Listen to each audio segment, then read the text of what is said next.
Oh, it's good stuff. Cool, refreshing beverage. Oh, all right, we got 10 people here so far. We're just about to get started. Hope everybody's doing magnificently. As we're forced into isolation, prohibited from gathering together in large groups, unless you're burning down a police station or something. All right, so if you guys have any questions, down in your lower bar, you got this little chat button. You can throw things into the chat. When you join, it'll automatically mute. Nancy, your camera is on, so I can see your fingertips hovering over your camera there, if you're at all interested. Okay, all right. Okay. So I'm gonna go ahead and mute you. So if you have a question, I'll go ahead and we can just throw it in the chat box. Then what I'll do is I'll unmute you guys if you want. And then let's see what we got here. Pin spot, allow, make those. Stop video. There you go. All right, guys. So you should be able to hear me. Again, if you have questions, we'll throw in the chat box. But hey, man, welcome to another rousing Rex Club meeting, Alaska's largest and oldest real estate investment network. At Rex here, we believe that we network with like-minded individuals for the purposes of creating passive cash flow through real estate investing. I'm Kevin Cross. I've been real estate investing in Alaska for over 20, maybe 25 years now. So long, I'm just covered in emotional scar tissue, right? And so I rehab, I flip, I've got a contractor's business. I'm a president and broker over at Real Estate Brokers of Alaska. Spent 14 years over at Keller Williams, was a head instructor over there, taught classes on cash flow and, building real estate empires. And let's see here as people are logging in, I'm just gonna minimize some windows. And so what I want to talk about today, guys, one, we'll cover a little bit what's happening in the real estate market. By the way, the real estate market is stupid hot right now, okay? if you were trying to finance, if you're purchasing, if you're doing anything, just understand this. One, all your lenders and all your title companies are just painfully slow right now. Okay. They're all just slow as tar. All the title companies are backed up. Sometimes it's taken them as long as 3 weeks just to get you a preliminary title report. We used to be able to get preliminary title reports in as little as like 72 hours to like 4 days. Okay. That is where they go through, they do a background check, they do a sweep and just make sure they're, what are the liens, encumbrances, anything against the property. It is now taking at least 3 weeks to get a preliminary title report. Okay. You can pay a lot of money to show up for an expedited, but you're not getting that much better service. So if you're trying to do cash purchases and you're trying to come in, just don't think that you're going to be able to close like that. We used to be able to come with cash and close as little as 7 days, 14 days. The problem with any of those, if you're trying to get, unless you're doing a quick claim where you don't need any title insurance and you're taking that risk, I would advise against it. Just understand all your title companies and all your lenders are just backed way up. Okay. A record number of refinances. Guys, VA 30-year is down to 2.35%. FHA is down to 2.5%. And you can get a conventional no mortgage insurance as low as 2.65 to 2.85%. These are record low interest rates. This is just out of the, like, we thought 3 and 4 years ago when we were seeing things in the low threes that was the lowest. No, it is stupid low. So a couple things that you guys can do is you can do what's called a streamline refinance. A streamline refinance is where you call your lender. It is no docs. It doesn't require any kind of documentation. You don't even have to be employed. Just tell them that you're still, you're still making money. But basically it is all just stated loan, stated income, and you can take your existing loan, maybe lock at these new lower rates, but still understand it's going to take them weeks and weeks and weeks to put those together. Even though they say streamline and normally fast, it's not. So all your title companies, all your lenders they're backed up. Not only are they seeing record number of refinances and purchases, okay, multiple offers going on right now because low inventory, still lots of buyers. But you got to remember we're dealing with crazy COVID, right? We're dealing with these people that a lot of them are still working from home. Some of them are coming to the office or they got restrictions or, everybody's basically operating on half staff or partial staff, or trying to get caught up because a bunch of non-essential employees got laid off and now they're coming back. They got a backlog from the crazy sauce that happened in March, April, May. So just understand that there's this huge backup happening in title and loans, and you just got to be patient. Okay. Just understand that your patience is going to be tested. You're probably going to get exhausted. All right. So that's what's going on in the real estate world, at least as far as mortgages and title company. Again, just a backlog. Real estate wise, it's through the roof. Okay, which means that there are a ton of buyers out there. Now it's very interesting because you got to remember the demographics that's Alaska.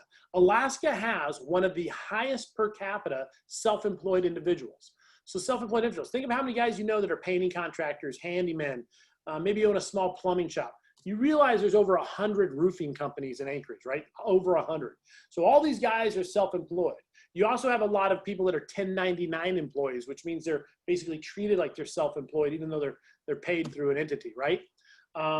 So there's a ton of self-employed individuals, and we have a really high number of federal and state employees. By the way, most of those still got paid, even though they were on, we called it, what was it? Only essential workers, right? During that short period of people working from home. Well, in Anchorage, we didn't see a whole lot. There wasn't this massive onslaught of individuals not working. I think if you ask around your friends, you may know a couple, but a majority of them just kept humming right along. And so what we see now is, now that we're on the other side of this, and we're still not normal, it's still crazy sauce in the water. But what we see happening here is that there's actually still a lot of buyers out there, but a lot of sellers just elected not to stick their house on the market. Maybe the improvements they intended to do, nor in February, March, April, just didn't get done. The things they wanted to do their house, get ready for sale, so they put off. So we have really low inventory. We're low down 10 to 15% at one point. One point we're over 20% low year over year. Well, the buyers are still out there in droves, at least a large majority of them.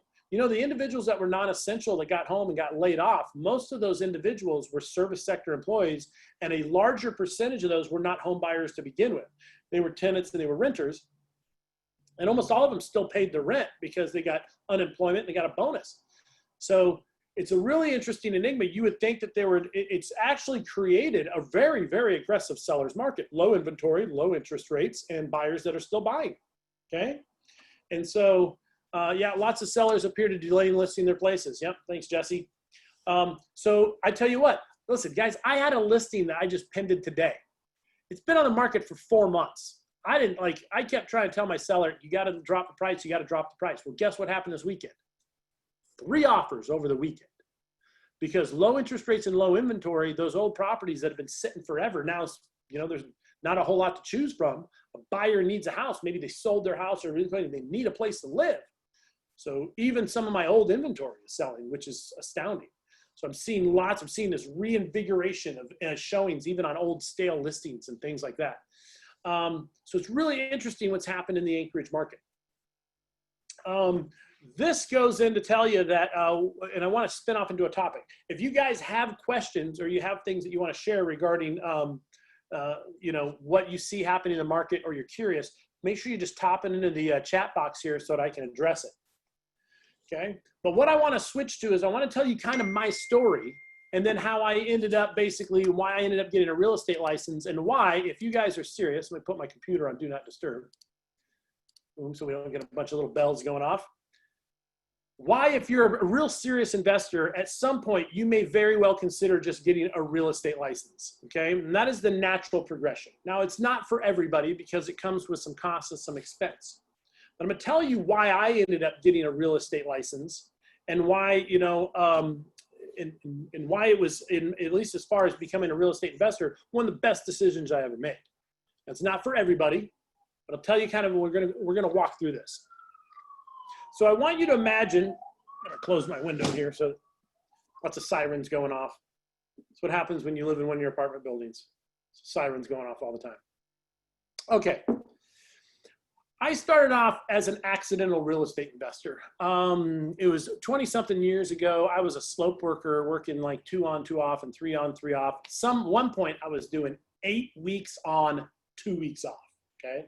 And I was a fire protection contractor. So I would install those big fancy fire protection systems that use AFFF and foam and, you know, Halon, Energen, FM3000, what they called volatile storage. Anything that was going to explode and you couldn't put out with water, well, then those were the fire protection systems I installed. A lot of those were basically up on the slope or in water treatment facilities and different stuff where they had whether they had chlorine or chemicals, and ammunition bunkers. Did a bunch of ammunition bunkers for the military and rocket launches, and those are some cool facilities. Got to see some top secret stuff all over the state, which is pretty awesome, even down on the Aleutian chain where we have some Nike missile sites.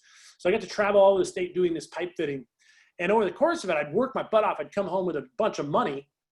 And, you know, I didn't know I wanted to be a real estate investor. I was just cheap. I was cheap as hell, and I didn't want to pay market price. And the only way you did that back when you know, late 90s, you know, 2000, was you had to buy stuff that was unfinished. Back then, you could actually go to a new builder. You go to Spinell and you go whatever and say, I want a 4-bedroom, 2-bath house, but I don't want you to finish the upstairs. So he would just finish as a 2-bedroom, 1-bath, throw it with a garage, and leave the house half unfinished, and you could buy it. Okay, he could frame that thing up real quick, get enough, just enough to get financed, and you could buy it at like 50 cents on the dollar, and then when you live in it, finish the rest of the house. And then if you lived in it for over 2 years, you keep the equity, right?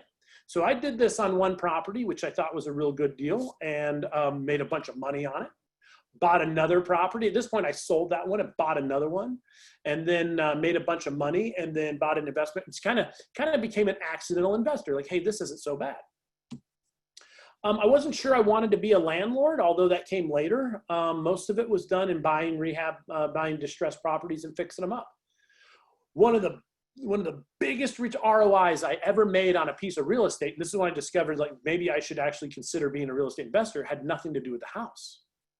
I bought this little 3-bedroom, 2-bath house with a single car garage. It's cheap, and I think I probably paid like $135, $140 for it back in the late 90s. And it sat on like a 7,000 square foot lot, but next to it was another 3,000 square feet of what they called right-of-way. And it was a road right-of-way. What happened was this road, my house sat on a corner lot, but the road that was supposed to go there never went in. In fact, if you looked at it and you went on like Anchorage Live or you went to get a plat, this is before the internet, right? I had to go down to the MOA and figure out what it was. Well, what it was an old plat design they did in the 70s, showed this road V'ing, and I sat here, but that little V never went in. In fact, they developed where it was supposed to go, and it was a cul-de-sac of houses. So they basically sat on this giant 60-foot wide right-of-way, right? So it's a 30-foot to each side, centerline easement, 60 feet by, I don't remember how many hundred, but it's basically just almost 3,000 square feet. The state was just sitting on dirt. Now in my neighborhood, everybody would dump their lawn clippings over there, and some people would dump trash. So you had my house, this big green belt, and then another house, and it was just vacant land. So back before Mark Begich went in and he jacked up all the fees, I went in back under Tony Knowles, old Mayor Tony Knowles, and I filed, only took me $250. For $250, I filed for a vacate.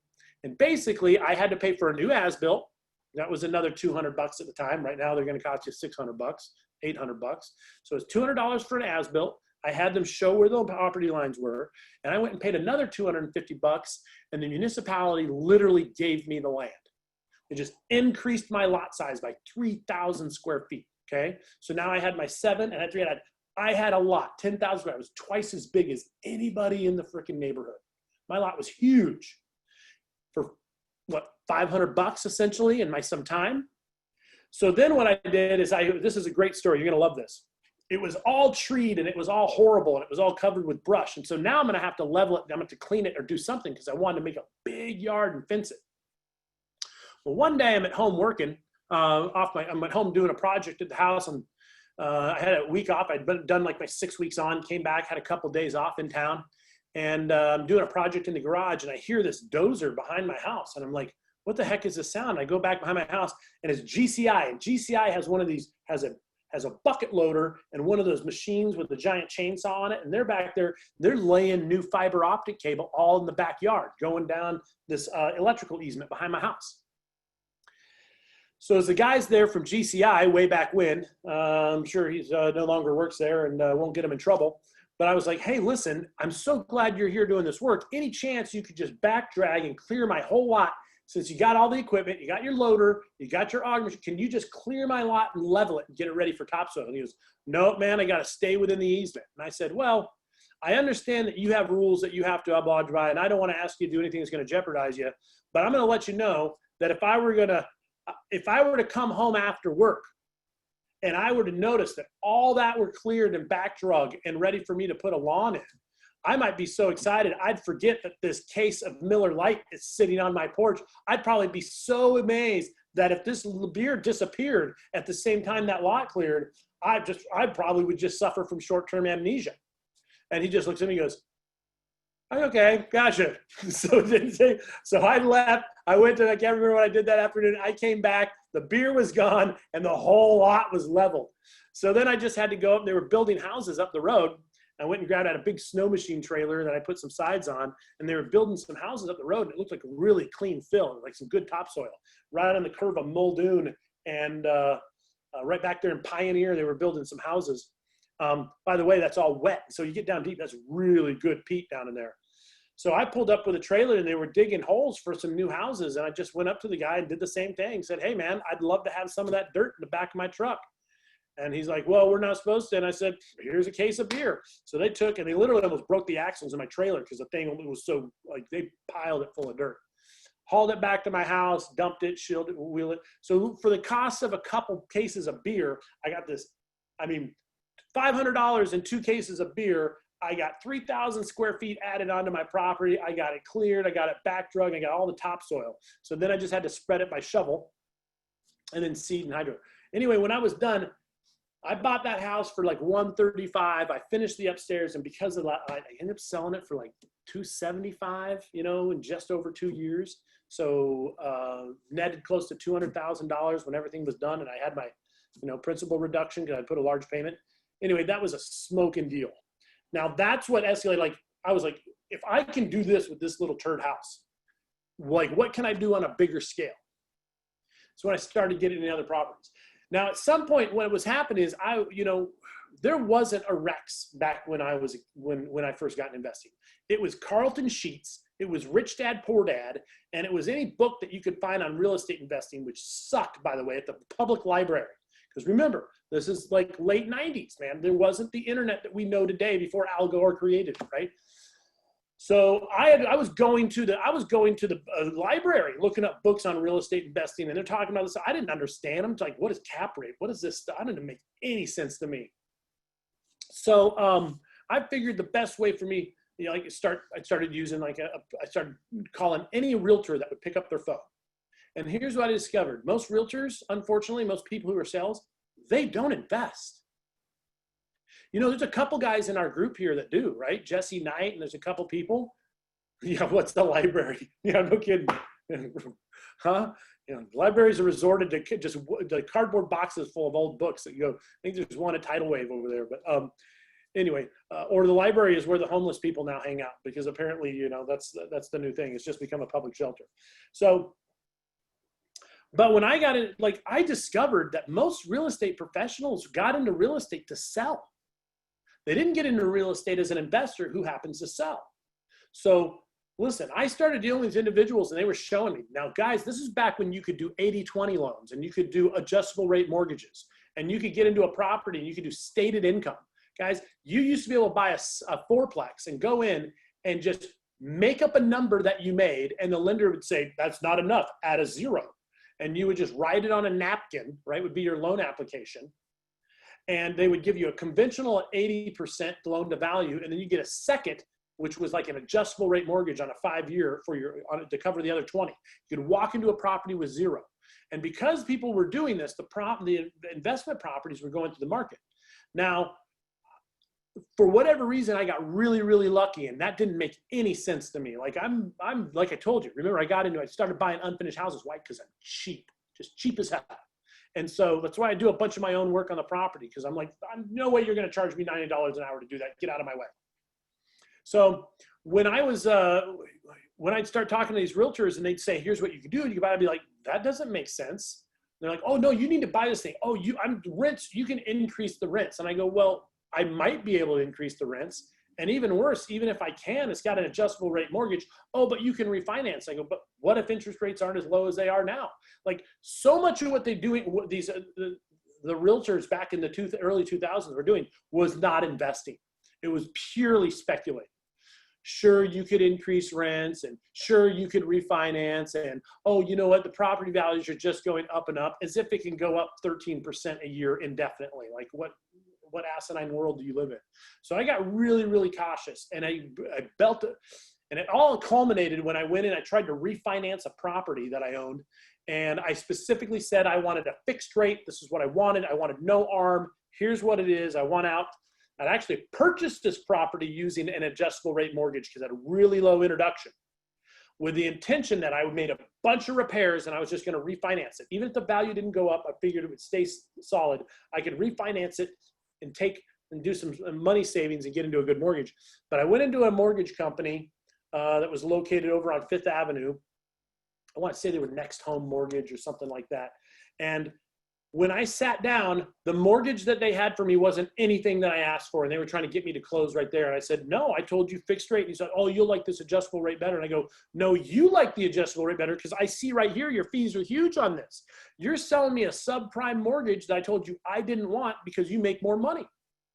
And he was really surprised that I knew what the hell I was talking about. And I said, no, this is garbage. And I stormed out of his freaking office. I said, you know what? You tried to weasel me. You blew a bunch of smoke up my butt, and now, and I don't trust you. So, then I realized the realtors didn't know what they were talking about. And so, listen, I didn't get a real estate license just to sell. I got a real estate license in 2007 after having bit on the hand so many times by incompetent salespeople and by lenders I couldn't trust, that I wanted to be the insider. I wanted to know what deals were going on, because I would see these awesome deals. I'm like, dude, that sounds like an awesome, oh, it's owned by a real estate licensee. Oh, that one's owned by a real estate licensee. And I was just getting frustrated on all these deals that they were having work. So anyway, that's why I got a real estate license. I got a real estate license as an investor so that I could be on the inside scoop of finding deals. I wanted access to the MLS. I want to see disclosures. I wanted to look at my own comps and do my own CMAs. I didn't want to be subject to, hey, can you tell me what this is worth? I wanted to do my own due diligence. I wanted to be able to research stuff. I wanted to be able to call in and get preliminary title reports or talk to different lenders. Like I wanted to be in the know. And eventually in your investment career, you guys realize that's what you're going to have to do. If you're flipping one property a year or one property for 2 years, you can probably get away with not having a business license or not doing a general contractor's license. But if you start flipping like 3 and 4 properties a year, you better consider getting licensed, bonded, insured. You better consider setting up a corporation. Guys, real estate's no different. You think you want to be a wholesaler, like you want to buy properties and then wholesale them to somebody else. But the truth of the matter is that if you're doing and you're wholesaling more than 1 or 2 deals a year, you better get a freaking real estate license. Why? Because you might accidentally do something that is only strictly for a licensee activity, but you do it as a wholesaler and you're not licensed. And you got to realize those come with like $25,000 fines, right? They're going to fine the crap out of you. I don't know if you're aware of, I don't know if you've dealt with our muni and with our state any, but they are fine. They love to fine the hell out of people or charge them with stuff. Try doing something without a permit and see what happens when they catch you. They make your life hell. We'll see what happens when you try doing real estate deals without a real estate license and they find you, right? They find that hole in your armor, right? In your contract, you're like, oops. Well, as a wholesaler, you better be real careful if you don't do that. And also what happens is so there's some advantages, right? One is, as having a real estate license, you can do transactions for other people rather than just your own. You don't have to write it up in an offer and get creative with your paperwork, okay? Another advantage of having a real estate license is, and this is a huge one if you're through a brokerage, you have error and omissions insurance, E&O. See, when a bunch of real estate licensees get together and they all get insurance and error omissions and they're covered by the surety fund, listen, their insurance is really, really low compared to other, on a transaction basis, compared to what other industries are, okay? It's way cheaper than being a roofer, trying to get workman's comp and general liability on a roofing contracting company, believe me, okay? Well, those guys are getting pilfered because it's so dangerous. So the real estate licensee, you're doing $1 million transactions, $500,000 transactions, and your insurance premium on each one is dirt cheap in comparison, but you're covered. That's critical. I've been sued twice. Both times they were dismissed with prejudice, which means they were shown to be frivolous. But I spent on one case, it was a $5,000 deductible, and the other case was a $10,000 deductible. I got my deductible back, but on both times I got sued, and then the cases got dismissed. Those had over $100,000 to $200,000 in attorney fees before they got dismissed. Guys, there are people out there who are just salivating to sue you, right? They got nothing better to do. They got a chip on their shoulder, and it doesn't matter how right you are. It doesn't matter how right you are. If somebody's got an attorney who's willing to sue, they're gonna, you'll find, believe me, you know this world, they can sue for anything. And if you're doing real estate transactions and stuff like that, inevitably it's gonna happen. Inevitably, you're gonna find yourself in that situation. And if you're a wholesaler, you think you're only doing 3 and 4 deals a year, and so you don't want to bother getting a real estate license. We'll tell you what, some guy feels as if you stripped his equity or he didn't know and he's just offended. Well, guess what? That you can end up in court over something that you're like, this is literally, this is the stupidest thing I can ever conceive. And they still get their right to sue you and show up in court. And it's still going to cost you money, right? And so it costs money to prove you're innocent, right? That's the justice system for you. So so your first advantage of having a real estate license is one, having the inside deals, having access to that information, being able to do your own CMAs, having access to the MLS. 2, right? Error and omissions insurance is huge, and just being insured is a massive one. 3 is the magic of having a real estate license that I didn't discover until later. Guys, you can use your commission as a down payment on properties. Okay, now this is unique. Real estate licensees, because you're licensed in real estate, are one of the only fields that I know of, except for maybe an attorney, who when they buy a piece of property and they got to put a down payment, the seller paying you a commission is considered a paycheck. It's not coercion. Now, you guys know when you go get a loan, if you guys have bought a property, the seller can't make your down payment. That down payment has to be yours. But they can pay you a commission at closing, and that commission can go towards your down payment. How much can it be? Depends on the lender. I've done commission as high as 10%. means the seller pays me a 10% commission at closing to buy a property. Okay. By the way, that's my down payment and closing costs plus some. So you walk into a property with zero down. Okay. Additionally, you can,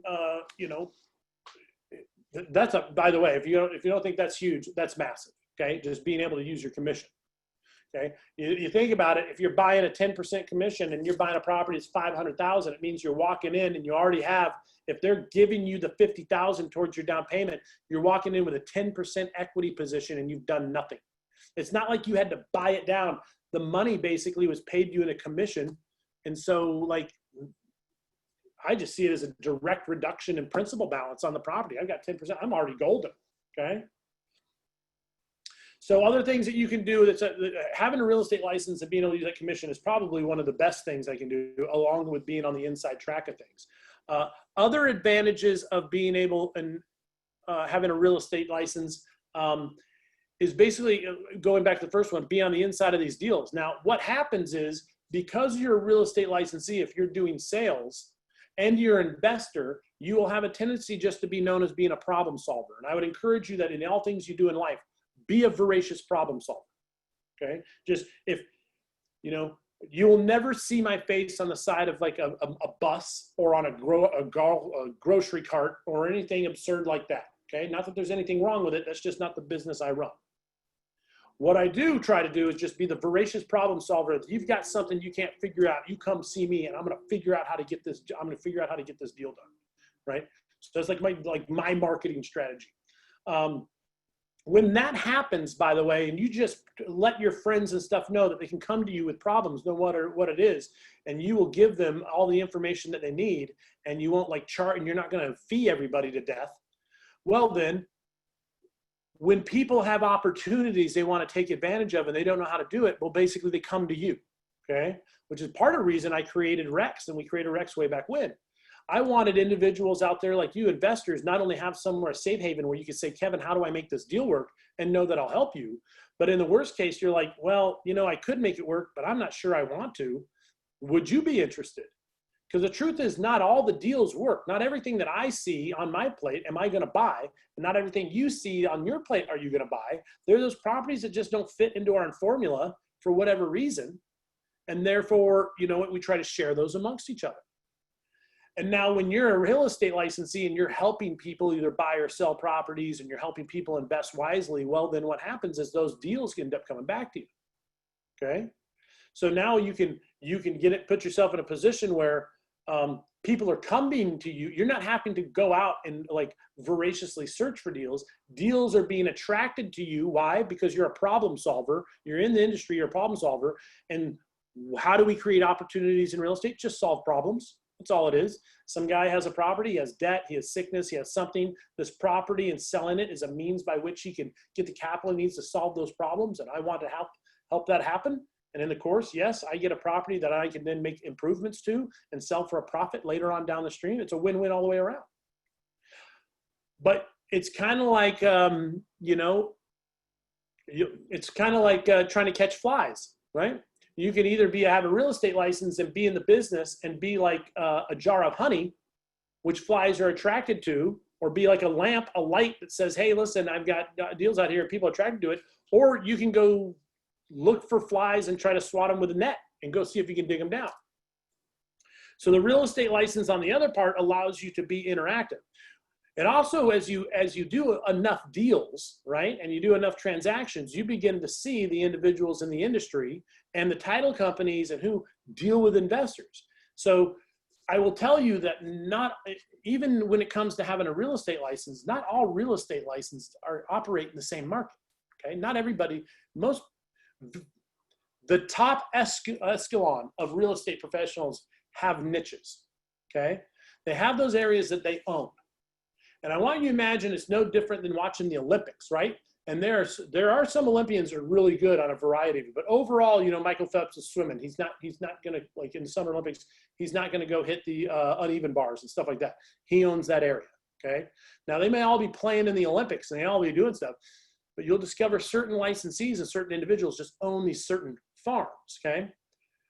If you were looking for a house over $1.5 million, more than likely it's either listed with or someone like that, like Laura Halverson. Like she's a licensee. I think she's over at Remax, if I'm not mistaken. But she does like only the luxury home. Now, if I went up there, she knows all the builders. She knows everything about them. It's just not what I do. I'm not a luxury home guy. I could go up there and I could talk shop and I could figure it out. But, she could probably look at that thing and price it out like that, tell you everything about the builder and what his kids' names are. And I'll just be like, well, it's good for you. Okay. But when you're an investor, it's completely different. Okay. Investors and the licensees who deal with investing are going to deal with seller financing. They're going to deal with wraps. They're going to know more about rehab loans. They're going to know who are the 6 best hard money lenders in the state. How can you get what is a bridge to term? Is it legal and can you do a wrap? Like there's this whole platypus of real estate that most people don't train you in. And so here's what you see happening and what ends up happening in the real estate market, okay? You get into real estate as an investor, okay? And you get a real estate license because you want to be on the inside. You want to be covered by air and omissions insurance. You want to know where the great deals are and not have to cherry pick through the stuff they send you, right? But then what ends up happening is that there's conundrum that takes place once you get your real estate license, and that is that the education most brokerages teach has nothing to do with how to be a real estate investor. It's just how to sell real estate, okay? And it's accidental. It's not on purpose, but you have to understand. A real estate brokerage is like a shopping mall, okay? And you, the licensee, are the small business owner who's operating his business out of that mall. So when you go to Diamond Center, and let's say it was Diamond Center Real Estate, and you have your own license, listen, you can set up a little kiosk in there and pay fees for that, whatever it is, and you get home, or you could be a Famous Footwear, or you could be a Best Buy, or you can build your business as small or contrite as you want, okay? It's up to you. That brokerage is gonna charge you fees, okay? And their job is they're not a non-for-profit business. How do they make their money? Well, they make money on transaction fees and those things by helping support your business, either through training, support, and those things. They take a percentage of your income or they charge you flat fees, and we'll talk a little bit about that. But in order for you as an investor to operate within these shopping mall brokerages, understand it doesn't come without an expense, okay? So what ends up happening is, since the brokerage only makes money when you sell real estate, what do you think all their education is going to be focused on? How you independently build your own real estate empire and not need to sell real estate? No, they're not going to teach you that. Very, very few brokerages do that. That's, matter of fact, that's the only reason that's the one primary and solidary reason, other than it was a lot less expensive. I ended up going from Keller Williams. I ended up with real estate brokers. Keller Williams is a fantastic group. The people over there are wonderful. I love them to death. Like you cannot complain. Their training is phenomenal if you want to sell.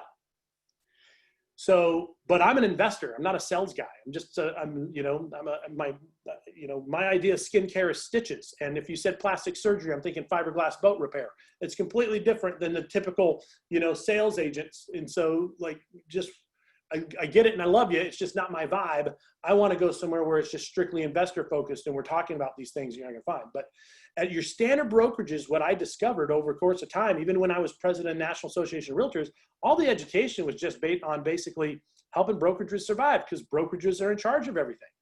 They're the ones that are sponsoring the events. They're the ones that are doing everything. They're the ones who are hiring people and, for the most part, petitioning your senators and your congressmen for legislative through National Association of Realtors. So these brokerages just want to make sure that people sell so they continue to make money. So who's going to do the education? If you have a brokerage, you want your people to continue sales. Well, you're going to teach them, 100 ways to maximize your open house and all these different things on how to create a farm and how to do client appreciation events. And all that is great if all you intend to doing is ever sell. The other part of that is that, when it comes to loans, who do you think they're going to bring in? Well, a brokerage is going to have an affiliated relationship with a mortgage company, right? The mortgage company might pay for their signs and their paperwork and stuff like that. Well, is the brokerage going to do anything to piss off that mortgage company when that mortgage company is saying, hey, we have an affiliated relationship? I expect that you're going to you're going to encourage your licensees to use us. They're not required, but you're going to encourage them to come see us. let us come teach the classes.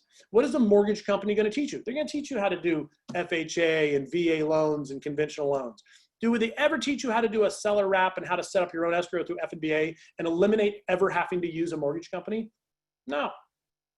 So what ends up happening is, even though you get your real estate license, what a lot of the education is not directed on being an investor. Most of the education that ends up being on how to sell.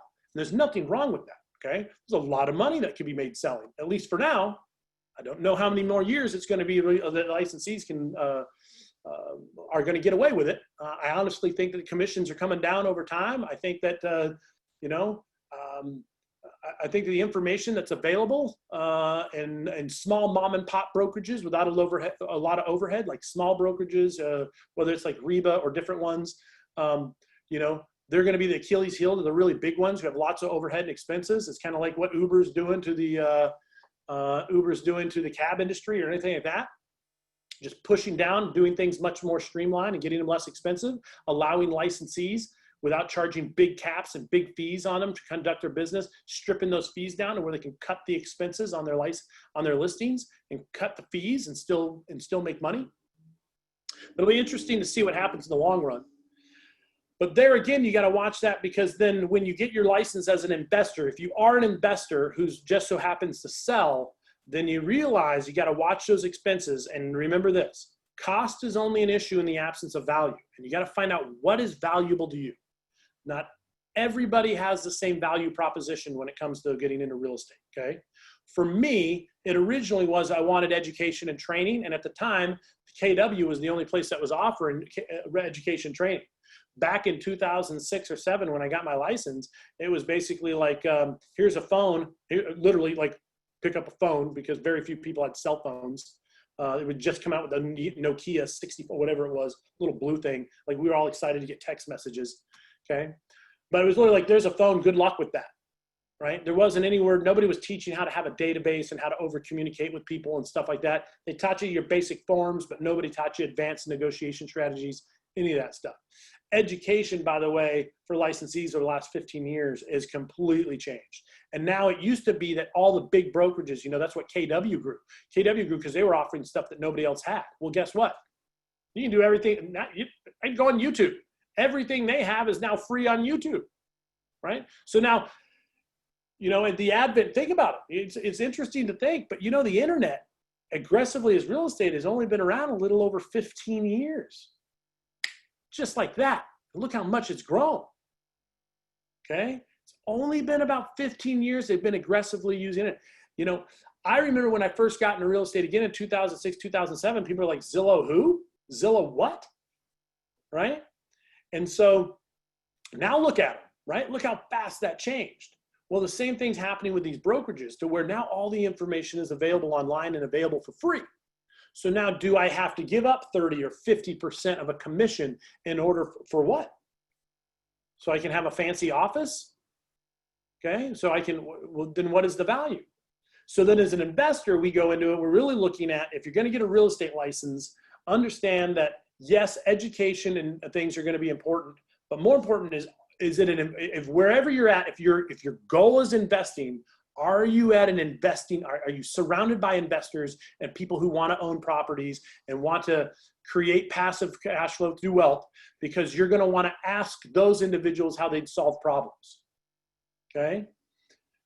You understand and instinctively you realize that who you surround yourself with is going to help feed your thought process. And if other individuals are like, oh, I don't like being a landlord, I'm just happy selling real estate for now, well, that's probably not the best person that you would ever, probably get real estate investing advice from, okay?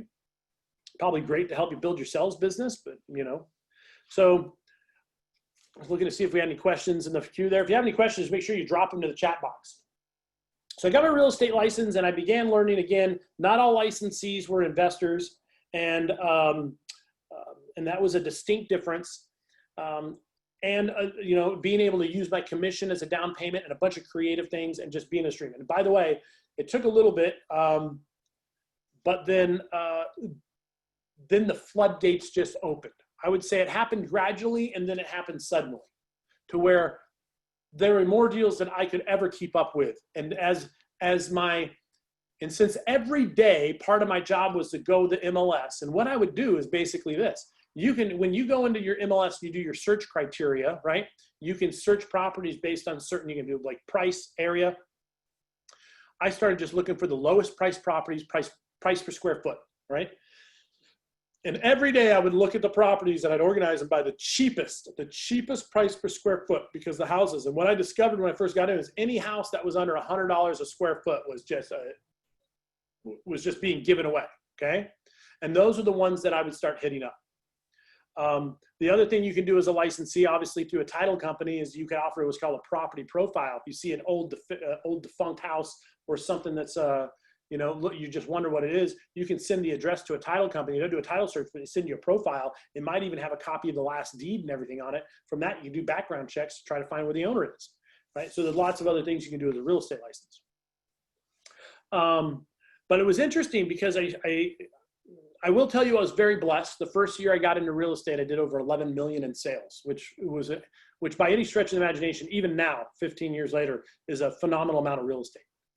By the way, I did real estate with all new people. Absolutely nobody that I knew when I left the Slope and got into real estate did a single deal with me. Nobody wanted to do real estate with Kevin Cross, the fire protection pipe fitter. Okay, just understand that, at least as far as the sales part. Where I got my business was talking to other investors, and I would talk to a guy who's like, yeah, I own a prop. As I was lead generating for deals, I'd talk to a guy who owned a fourplex and be like, how's that property performing for you? Are you interested in selling it? Do you mind if and they'd be like, maybe. I'd go out and take a look at it. And what I discovered about investors is great. Listen, investors are only looking to do one of two things: either buy more or sell something that they have. Very few real investors are just like, I'm happy with what I have and I don't want to make any more money. Like if they're making good money, like, sure, bring me a deal. So for me as an investor, that was a really simple transition in order to get into real estate sales. I was just like, well, if that property's doing great for you, would you like more? And they go, yeah, sure. If you find me a deal, great. What do you think a good deal is? This is what I'm looking for. Then I would just go out.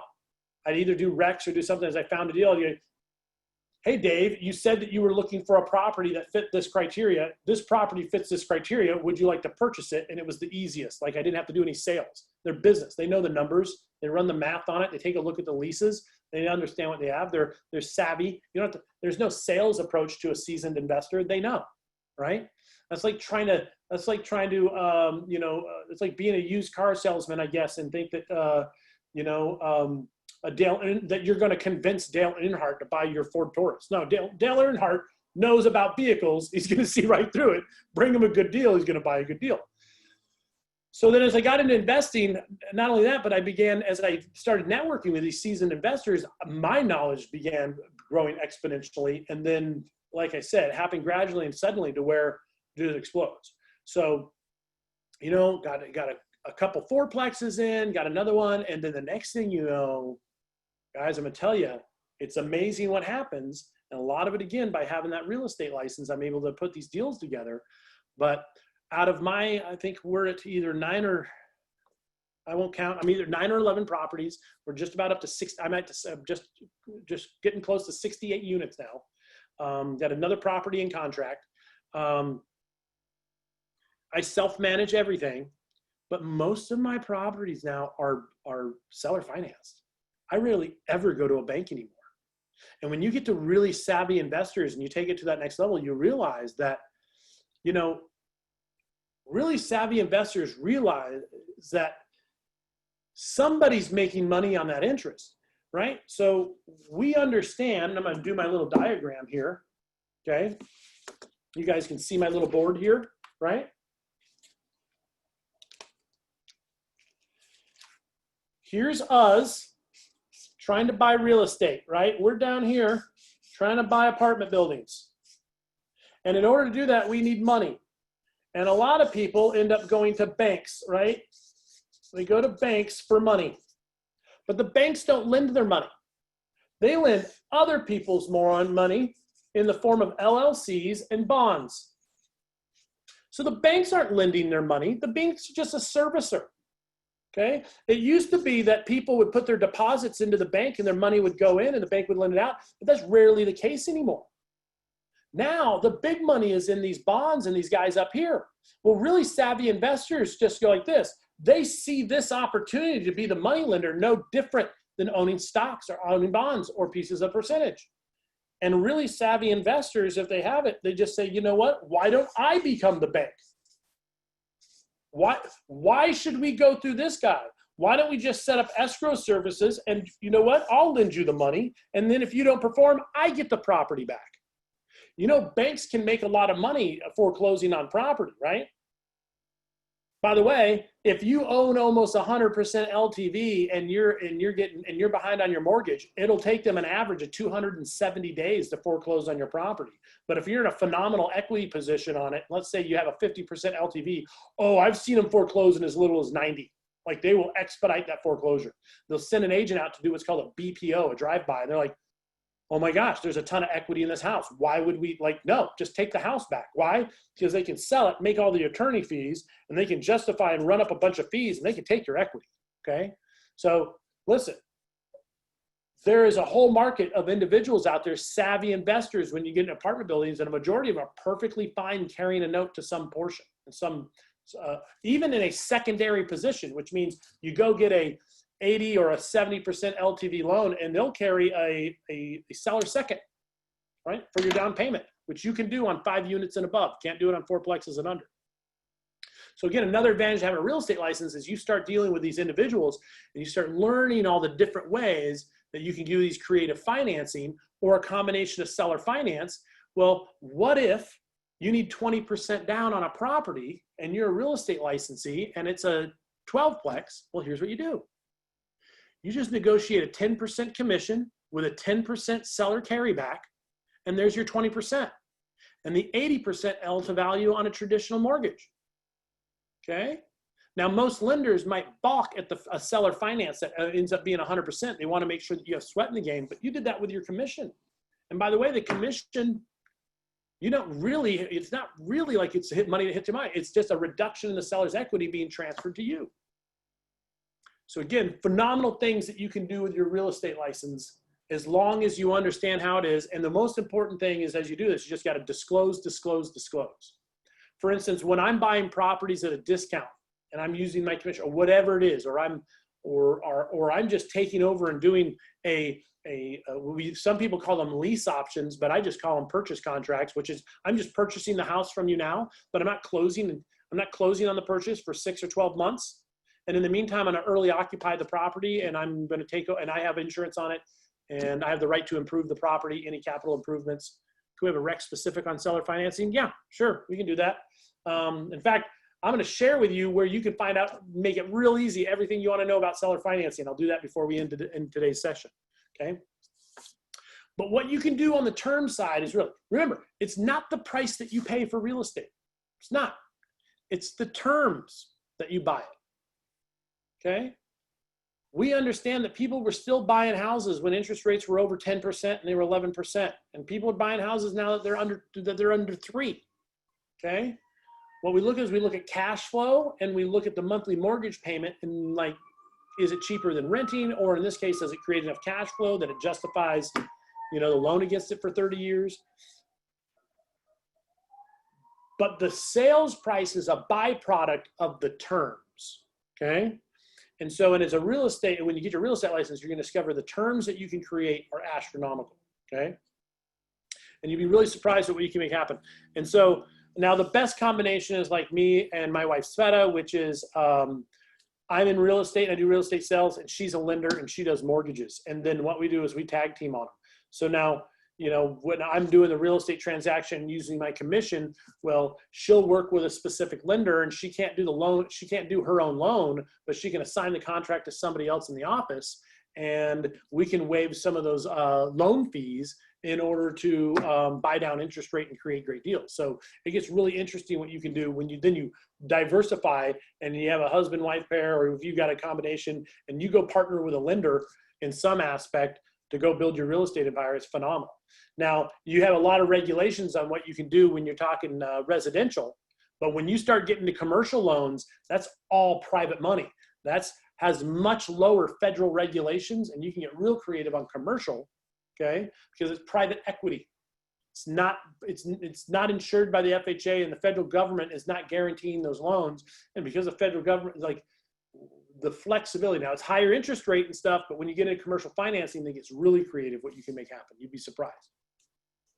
So let's talk a little bit about what it looks like to get a real estate license. Okay, I'm going to do a share screen with you real quick. I'm going to show you this little thing that I put together here. Here are some things to take into consideration. Now, if I knew where share screen was, it was a ham sandwich. I know where this button was on my screen. Oh, let's see what we've got here. Oh, Zoom meeting. View, show, window. Where's my share screen here? Give me just a second, guys. I'm go over a chainsaw. We got stop video, chat, pause recording, reactions. Normally it's up at the top here. Forgive me. Oops. Not what I want to do. Oh, share screen. It's the big, large green button right in the middle of the frickin' screen on the bottom. Okay, that's why I didn't see it, because it was huge and obvious. All right. So what I'm sharing with you here is I just did this little associated with getting an Alaska real estate license. So, and hopefully you guys can see this. I'll blow it up. Maybe some of you are on a phone. I'll make it nice and large. But typically speaking, the first thing you got to do is you got to go take your pre-license class. Okay, and your pre-license class is anywhere from $375 to $500, and they offer them online.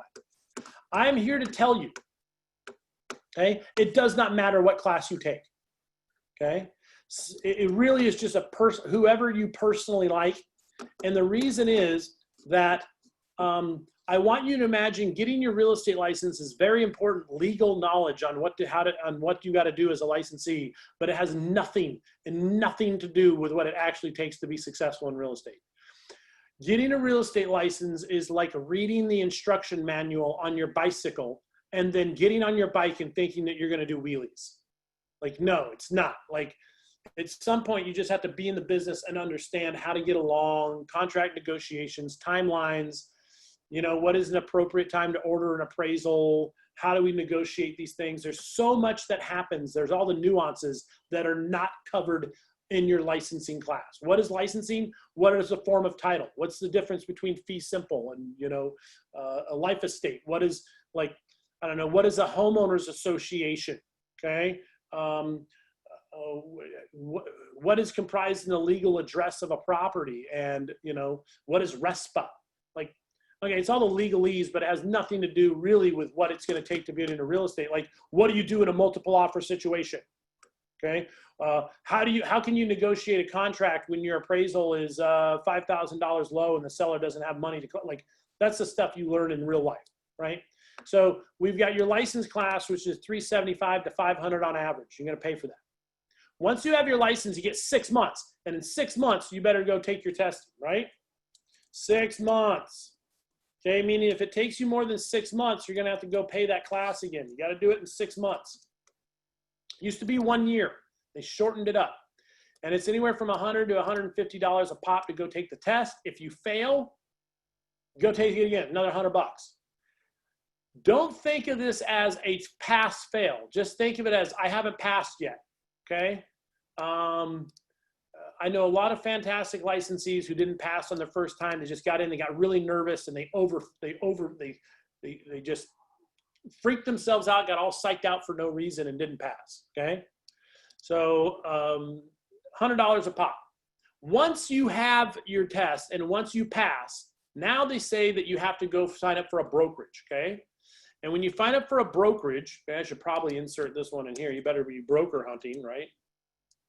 Right, go brokerage hunting. You want to go brokerage hunting. So you can't go start your own mom and pop shop right out of the gate. You can't do that for 2 years. You got to be under a brokerage, like those shopping malls or real estate, for at least 2 hours before you go start your own mom and pop shop. So right there, you're going to start looking, you're going to start broker hunting, right? Now, that's where you need to find a brokerage that works well and speaks to your value proposition. If you want to just sell, there's a bunch of great brokerages that just do selling. If you want to just invest and you're a heavy investor, there's those. You can opt in often and go down here. You don't even have to get it. You can just put your license straight into referral and still be on the inside and still do some things and still have some privileges. You just can't conduct real estate transactions, but you still get paid for referrals and do different stuff. So there's quite a few people who just sit on their license as a referral agent. You still got to make sure that you have your license put up with the state. So once you have your brokerage license and stuff, then the fees come. First fees, you're gonna have your state licensee fee. And I didn't put that in here, but I should. You put your state of Alaska fee. Okay, and that is when you get your license and now you got to get issued. And I want to say it's around 250, 275 bucks. Sorry, I didn't look that up right away. Might be as high as 500. I think they just jacked it up, to be honest with you. Hold on, I'm gonna see if anybody do my.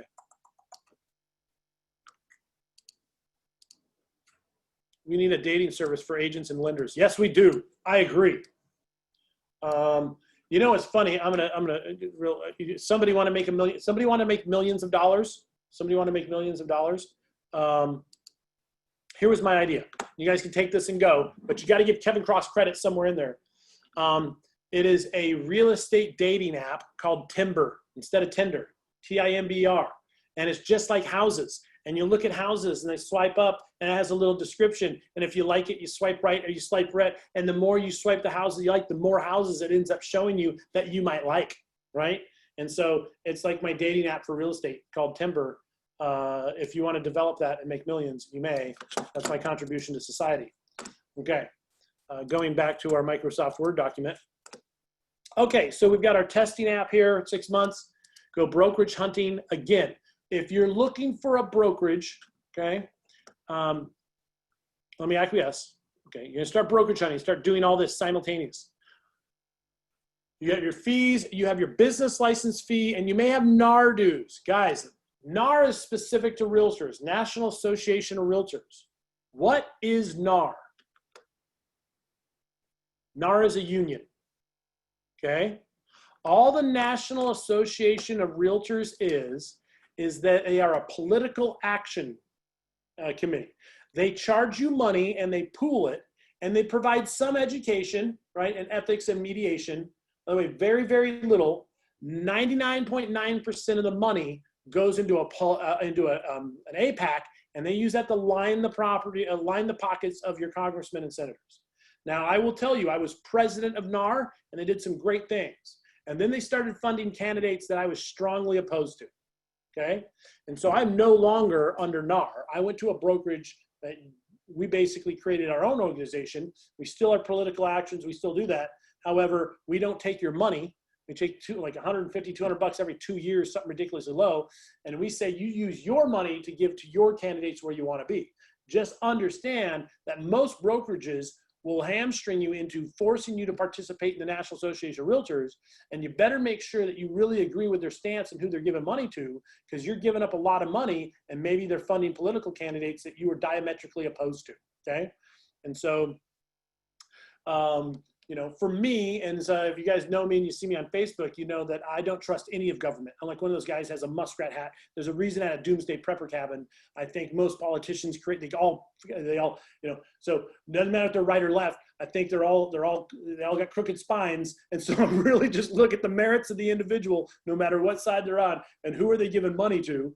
And so when I started seeing who they were giving my money to, and when we would complain, there was a couple people on the board of NAR that were strongly, and they're like, well, too bad, you know, you pay your dues. We have the right to give your money to whoever we feel, right? And I felt kind of hamstringed by it. That's why another reason I ended up just disassociating myself. When the NAR of the old days was fantastic. Like they were really doing things because they were one of the only agencies out there, one of the only organizations that were really pushing for private property rights. And then unfortunately, just like anything that gets involved in politics, you know, eventually end up getting, doing things I don't necessarily agree with. So make sure that if you're going to join a brokerage and they're going to take your money for NAR dues, that you research what their political actions are. If you want, if where your money matters to you, and make sure that you have some say in it. If you are a licensee and you join a brokerage and you're not following what NAR is doing, well, you should be. That's your money. And they're basically using your money to speak for you and lining and paying politicians. So you better make sure that you like where your money's going. What I found is most people don't. I would say 99% of the licensees just pay it. The few that serve on the board, mostly, I'll be honest with you, this is just my opinion, this was my experience, most of the individuals that serve on the board have an agenda.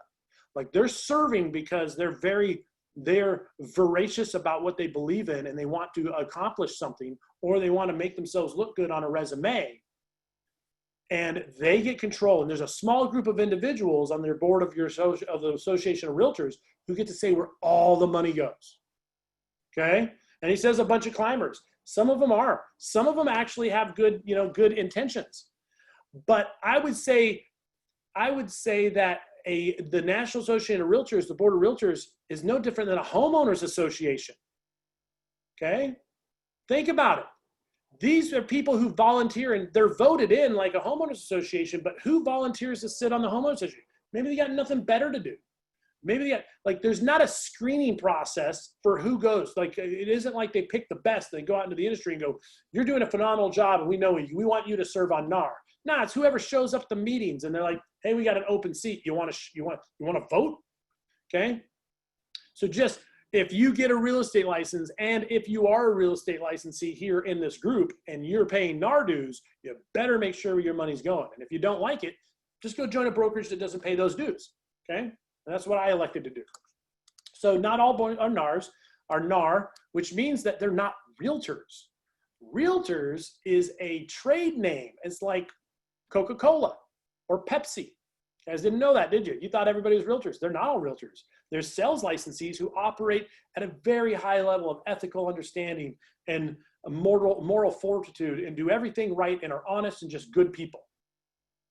And they're not realtors.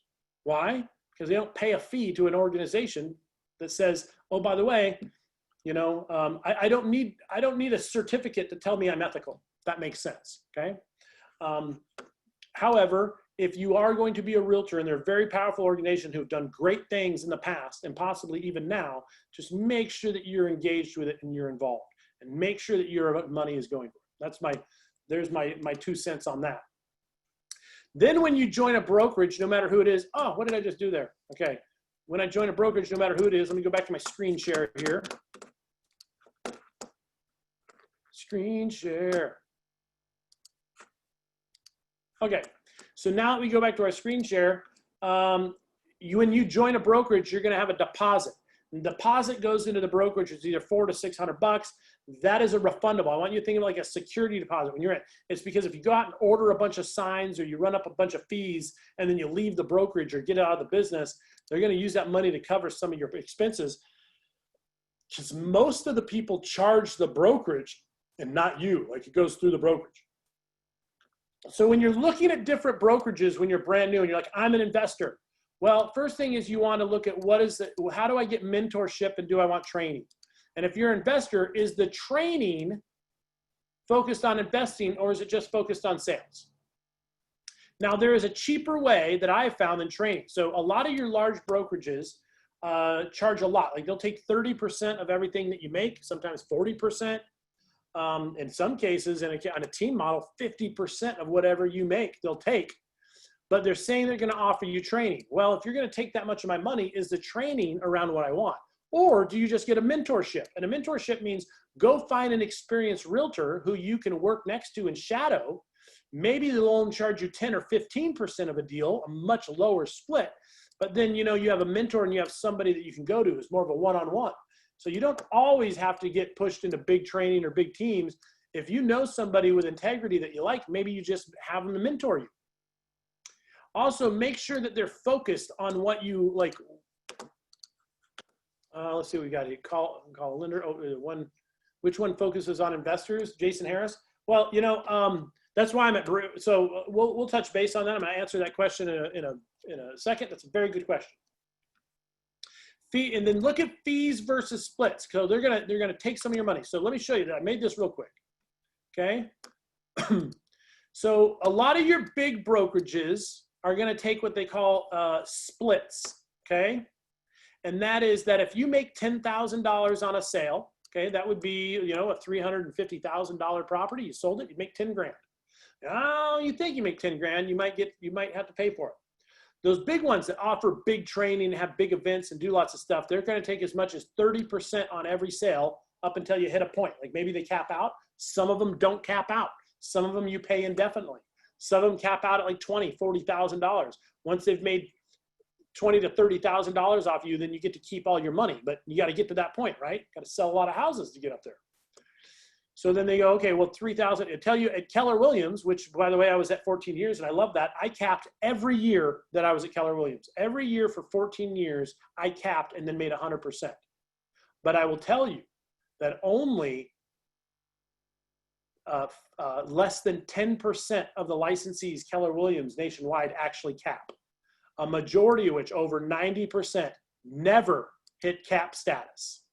Means that they're paying 30% on every deal they do every year, year after year, with that lure that, ooh, I'm going to cap, and they never make it. Okay. But there are individuals out there who have great that do, and that can be a very good model for you. On top of that, they might charge a transaction fee. You have your air and emissions insurance, and then you may have CAM fees. Now, CAM fees would be like your printer and all your other stuff. So you make 10,000, but yeah, you know what? I get to keep 6,700. That's not bad. Or you might join a team, and that is you join a group of individuals. There's a bunch of big teams out there. I used to own and run Cloud Real Estate Group, and I sold it last year to Philip Alderfer. But I did this model, and what we would do is we'd take in new licensees. We would take 50%. They would then get their 50%. But I would supply the leads, transaction coordinator. We would basically supply the training, everything. They wouldn't pay a CAM fee. They wouldn't pay the insurance. They would still have to pay a small brokerage fee up until they pay a cap of like maybe from the first 4 or 5 transactions of the year, they pay $1,500. So they make a much smaller split. But basically it was like, you know, like as easy as like a coloring book. Here is this guy, call him, say this, go write the contract. We got transaction coordinators that'll help you write the contract. Here's some baby wipes, we'll wipe your butt, and they'll walk you through the door. And that's why it's so expensive. They will almost do everything feed you hand to mouth. Now, this can be really good if you're new and you just feel like you want to be, and you really, really, really, really, really want someone to watch over you, and you're really scared, and maybe you just need that special hand holding. Well, that's great. Okay. I say everybody should start off as a new licensee. You should always just bet on yourself first and see if you can figure it out and just fight for it. And then if you ever decide you want to hold a team or do something, that's always an option. Once you join a team, though, you got to be really careful because your database and anybody you meet stays on the team. So when you leave, guess what? That client that you met while you were on the team, it's not yours. It stays on the team. You got to refer it back. So team models come with great benefits, but also some really, really, really tight ropes that'll bind you. They're hard to get out of. Easy to get into, hard to get out of. Okay, and I say that as a guy who used to own one. Right now, your other ones you can run into. There's about 4 or 5 small brokerages in town. So if you made $10,000, they don't charge. They charge you CAM fees. And the CAM fee is every month. You pay $250, no matter you sell 10 houses or you sell 1, or if you sell 0. You sell 0 houses that month, you still pay $250. Okay, so you can see right here that's a lot less depending on how many deals you do. And then your E&O insurance, and then a transaction fee, because that's where they kind of make their money. It's just, but what do you normally give up with a small brokerage? Okay, well, they may not have as much what we call introductory education, like, you know, scripts, dialogues, things like that. Okay, your small brokerages are typically, their education is going to be focused around licensee law, contract negotiations. In our case at REBA, we're a small brokerage. We do focus on investor education, things like that. We do have REBA University, which is once a week, every Tuesday for about an hour. How to service your listings, negotiating contracts. But I will tell you that these guys typically have a lot more education. It's just how much of that are you really going to use? Are you going to go to class 3 times a week? Do you have a full-time job? You're trying to do things. So understand that the great thing is that there's not a one size fits all. Your smaller brokerages, by the way, happen to be better suited for investors. Why? Because investors don't have an intention of having a full-time sales basis. Maybe they're a contractor, maybe they're a roofer, maybe they're actually got other things they're doing on, and they just want to use this fee to do their own transactions. Okay? Over here, these brokerages don't like it when you do your own transactions, or because if you're not taking a commission, well, then they don't get 30% and they get a little grumpy. In fact, a lot of times they will limit how many free transactions you can do a year. Why? Because they only make their money if you sell. This is not enough to sustain us on. But these smaller brokerages charge $250 no matter if you sell or not. Well, then guess what? You can negotiate the commission all you want, up and down. You're still going to pay a flat fee for transaction, and your E&O insurance fluctuates based on a percentage of this. But your smaller brokerages are typically a lot more investor friendly. Okay?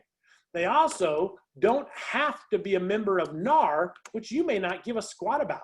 You may not give a squat about a political action committee for real estate sales agents. Like, I just want to be my own guy. I want to do my own transactions. I want to use my commission. I want to do a seller finance on, I want to be have a brokerage fee, or I want to have a real estate license so I can do insider deals or whatever it looks like. And this is much less expensive. And I don't need to know 50 different ways to maximize my open house, or 13 different listing strategies to, sell your house in less than 30 days, or 90 days to 90 listings, or whatever that is. A lot of these would offer. I just want to keep as much money in my pocket. I'll do my handful of deals. Or what ends up happening is you have people who started at big brokerages and then in time ended up at a small brokerage, because once they figured it out and they sucked all the training out of this, they're like, dude, I've heard it all before. I can go on YouTube and figure it all out. They end up moving to smaller brokerages so they can keep 99% of what they make, because they got their own database. They got their they got a group of 100 people that are going to buy and sell properties. Once you get your real estate license, it's kind of interesting. The most important thing that you can do is build a database, and that is friends, family, people. And if you're an investor, then you're going to want hard money lenders, people who do rehab financing, commercial lenders. But basically, your database is your business, whether that's potential clients or whether that's just your problem solvers. And if you want all the benefits of having a real estate license where you can use your commission and you can do different stuff, but you don't want to do deals, then being a referral agent is probably your best bet. Okay? Which means your brokerage is $200 a year. $200 a year, keep your. And as a referral agent, guess what? As a referral agent, you can still get paid a commission. So if you know somebody looking to buy a house, and it's your brother, and you refer your brother to a full-time licensee, your brother does that your brother does the transaction. You refer your brother, who's a home buyer, to a full-time licensee, and that licensee does a transaction. They'll give you 25, 30%.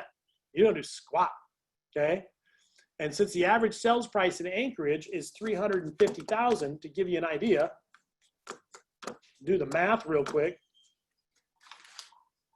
My calculator isn't working.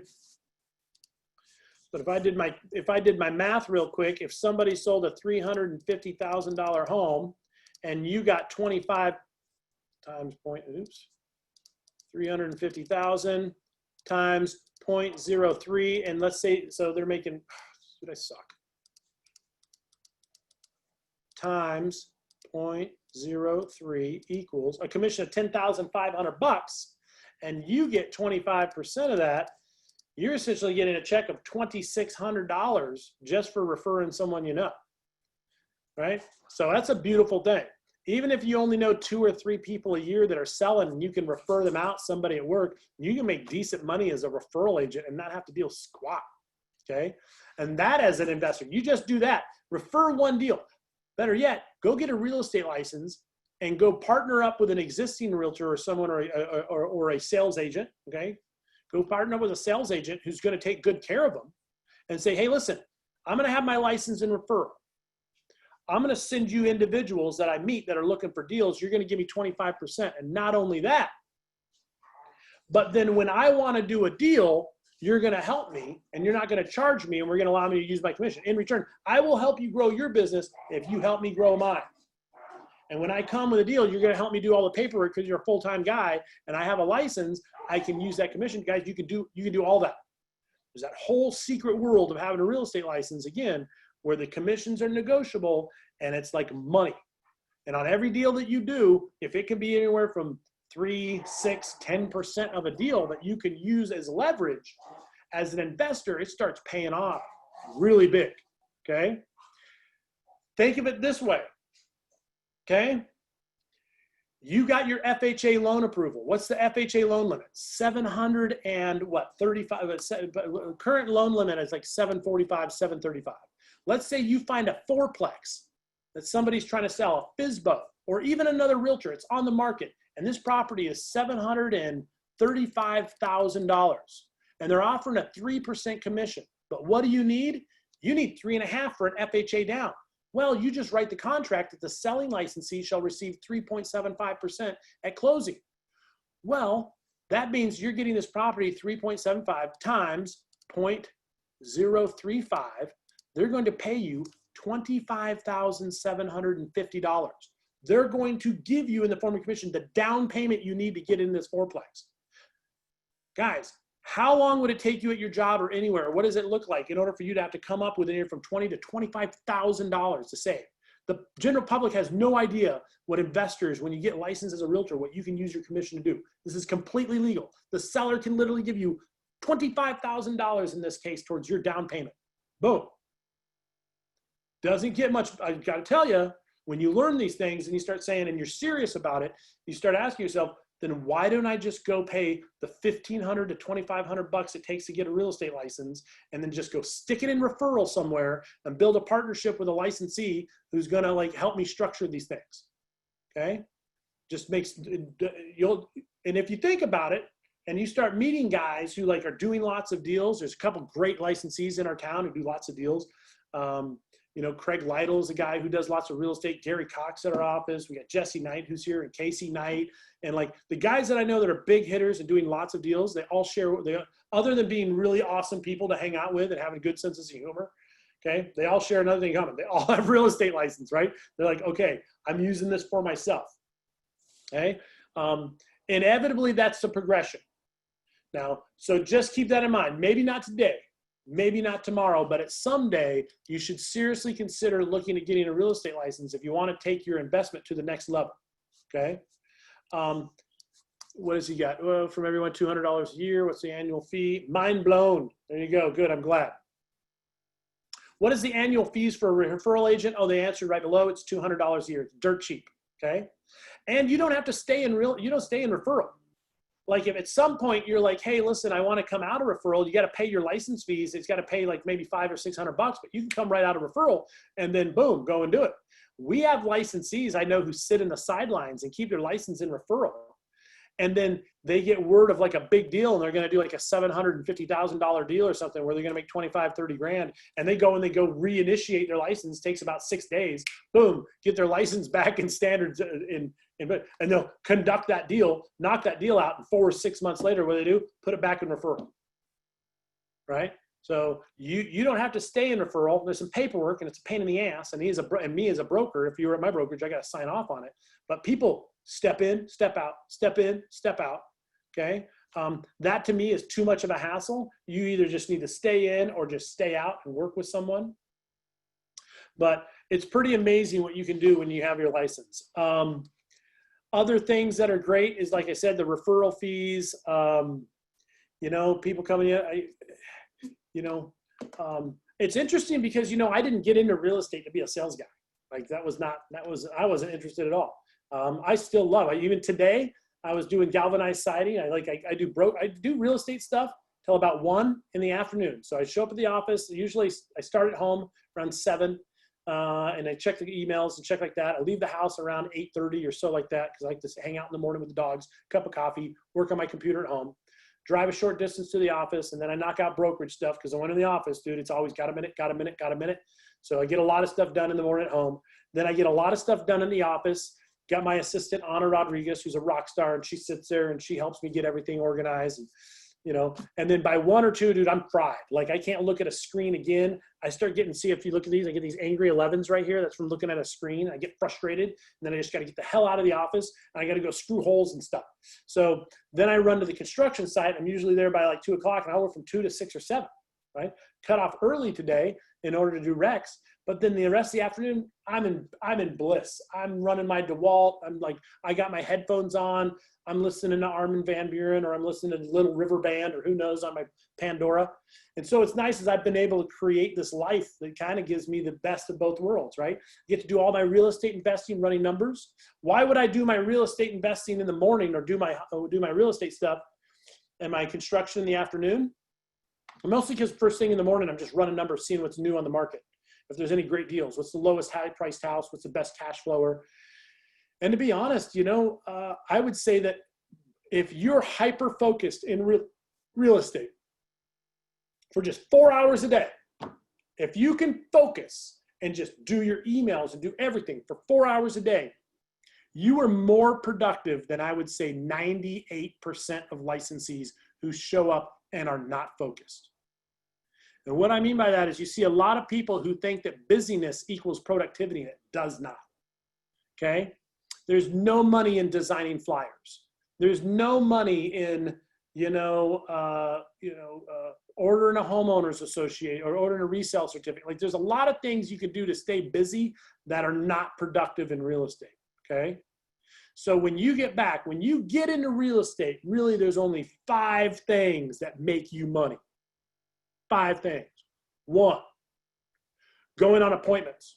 Okay. Now appointments are going to look at properties, analyze, like what is an appointment? Appointment is basically, I like to say having a meaningful conversation with somebody about real estate. In my business, it's about real estate opportunities. So number 1 thing is every day I need to be having a conversation with somebody about a deal somewhere that I didn't know of yesterday. So every day, if you're having a conversation, believe me, that's 365 days a year. You dig through 365 deals, you're going to find one. You're going to find a seller. So want to change your life? 1 conversation a day with somebody who's got a real estate deal, and to have them explain why it's a great deal. Okay, and try to understand why. Okay, so 1 is I'm going on appointments. 2, I'm following up with past people, past investors. Hey, how have you been? Have you seen anything else? Okay. 3 is I'm going out and visually looking at properties. So every week I'm going out and looking at it. Guys, the photos don't do it justice. It's all, I don't know if you know this, but real estate professionals are really dirty about putting really great pictures on a turd property, okay? So you want to make sure you go look at stuff, because cat pee doesn't show up, that stench of cat pee doesn't show up in photos, okay? 4 is you negotiate contract, or you're writing contracts, you're writing offers, okay? So 4 is writing offers, and 5 is negotiating to close. That's it. Everything else other than having meaningful conversations, following up with leads, looking at properties, writing contracts and negotiating to close, everything else is a distraction. But lots of people think that that's really important stuff. Oh, this flyer's got to be just right. Whatever. Oh, this design's got to be like, okay, you spend your time doing that, right? But those are the activities that then you focus on. And if you just did that for 4 hours a day, you'd be so much more productive than 98% of the people in the industry, and still have the whole rest of the afternoon to go do what you want to do. But you have to be disciplined with your time. Now, I'm very, very fortunate. I'm blessed because, I came from the construction field, and if you've ever worked in construction where they only give you 120 hours to do a job, and then you got to fill out your dailies every day and say, here's what I did, here's the lost time, here's the tools needed, and every day you got to finish it and you hand it to your job site foreman. Or in my case, I was a job site foreman, and I'd have to justify to the business owners where the hours on the job went. You get really good at being efficient with time. Okay, and then so I think that's probably part of why I got really good in real estate, was just because I came from an industry that respected time profoundly, and I never lost that. Like, if you want to piss me off, waste my time. You will see me go from 0 to just a complete jerk in a pretty short period of time. But as long as you're not intentionally wasting my time, then I'm fine, right? But you get into real estate, sometimes you got to realize that focus can be rude. Like, if I've got something to do and and people keep interrupting you, and you're trying to hyper focus on something, and they say, got a minute. And I say, well, no, why do you? Right? Did you not plan your day? So like, sometimes it can be really, really rude, but that's what you got to do. I don't know about you guys. I don't shift gears easy, man. If I'm on a topic and I'm on something, I'm like 120%. Okay. And then if I got to stop and re-gauge, I'm kind of like a Mack truck, and that is, I'm slow. Okay, I got to it takes me about 5 or 10 minutes to then get back into it, and then I'm good. So those little time killers, they devastate me. Okay. So then once I understand that, then I can hyper focus. I can time block my day, and you can be really, really productive. Let's see here. What do you guys got? What do you guys got? Questions about the real estate industry? Any questions about using getting a license and then using it for deals?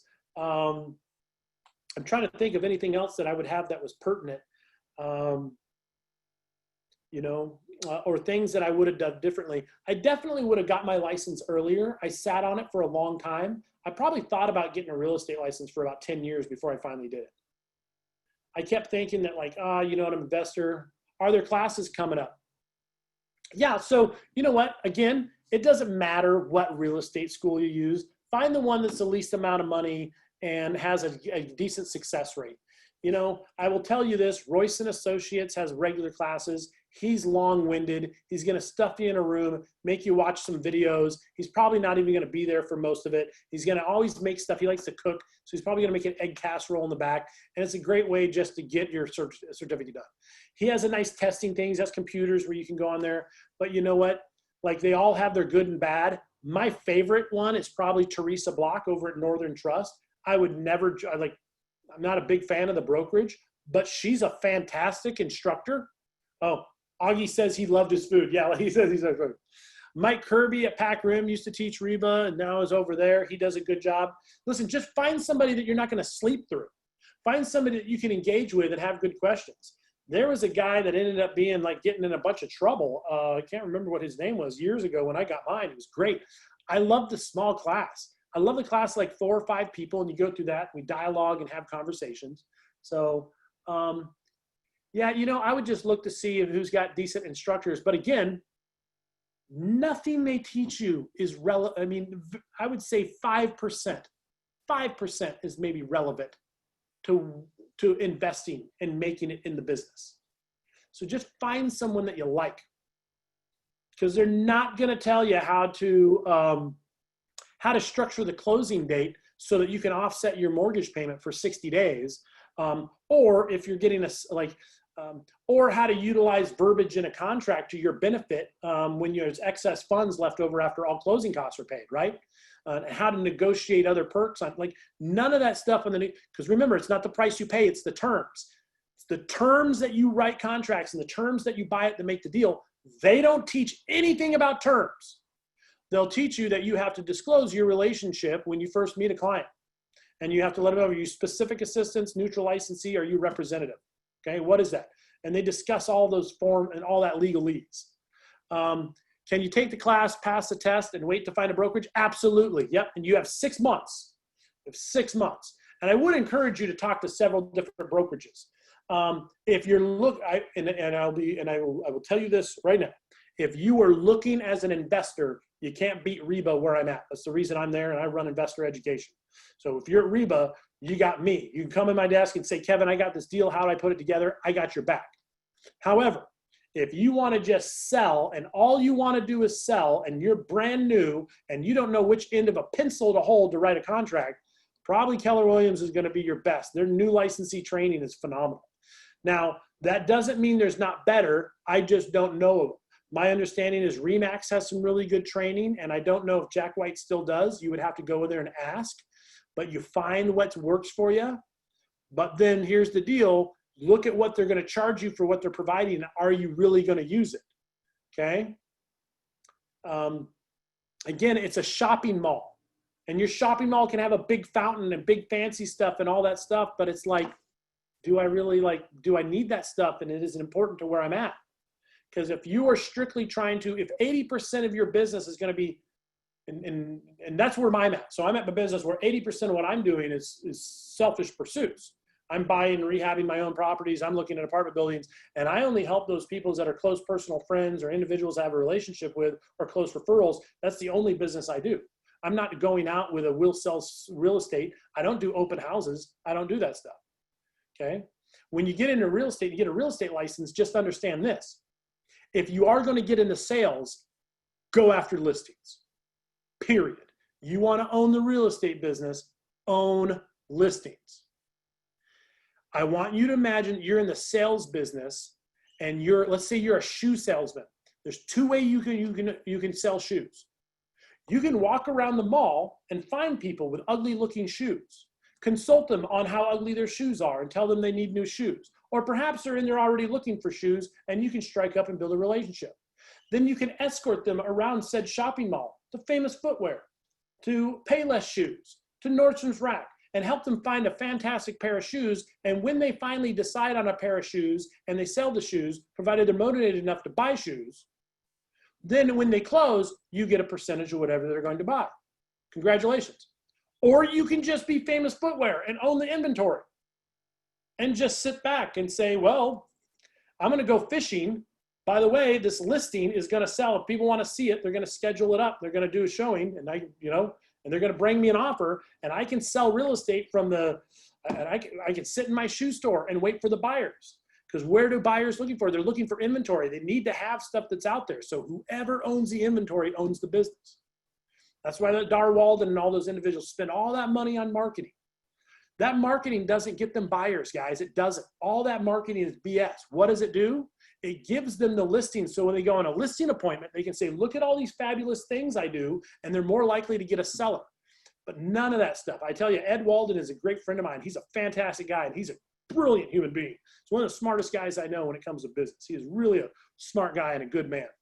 And Ed will tell you, dude, I can honestly say I've never picked up any buyers at all from all our advertising and our stuff everywhere. He goes, the only reason we do it is when we go into a listing presentation, the sellers know that we're everywhere and they think that relates to marketing. By the way, they're not marketing their listings. They're not advertising their listings. They're advertising themselves, right? You don't see them saying, hey, here's this house. They go on the MLS. They do it just like anybody. They put on MLS, they put on Facebook. They do the same thing to sell a house. Everybody does, but they just market themselves because they want to own listing inventory. Now, by the way, if you're an investor and you want to do some sales, go after multifamily properties and try to sell property and learn how to run numbers. If you want to sell a house, an investment property successfully, you better know how to communicate if it makes money or not. So you're going to hone your skills on how to analyze a deal. And by the way, if you have a listing that's a 4-plex or a 6-plex, who's going to call you on that? Buyers looking for those properties. Who are some of those buyers? Some of those buyers are investors that maybe have properties they want to sell in 1031 exchange. And I got to tell you, that's in my business, that's where it's at. So since I'm an investor, I go after investment properties and I meet other people who have investment properties. And the best deals I ever had, most of my properties were sign calls on my listings. And they happen to be a guy at a property he'd be willing to sell or finance. He goes, you know, this thing's it's not performing for me. I look at it, I'm like, actually, it's a really good property. It just has a bunch of maintenance issues. He goes, yeah, I'm not a maintenance guy. I'm just a money guy. Said, great. Can I buy it from you?